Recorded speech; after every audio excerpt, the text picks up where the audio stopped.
Hey guys, I'm Nick and welcome back to the Lawn Care Masterclass, and today we're going to be looking at the macro location of your garden.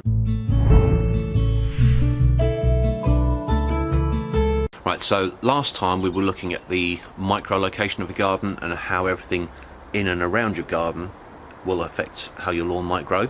Today we're looking at the bigger picture. So one of the ways to look at this is, firstly you want to check the altitude of your garden, believe it or not.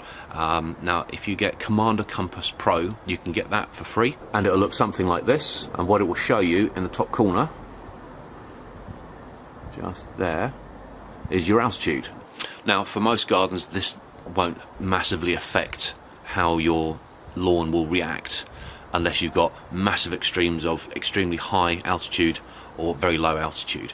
The main thing it will affect is if you're in flood zones, and you can check those on.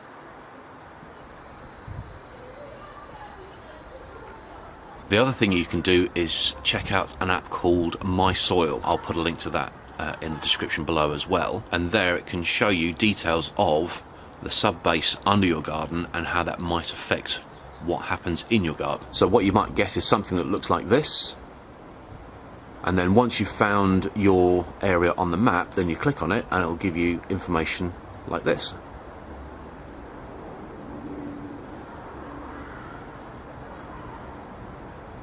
And that will give you details of your soil type, average temperature, average soil temperature, your pH, how deep the soil is, that kind of thing. Also, it'll give you details as to when it was formed and the parent materials that your soil is made up from. And what I'll be showing you in a future video is how to test the pH of your soil so you know what it is that you're dealing with in the first place.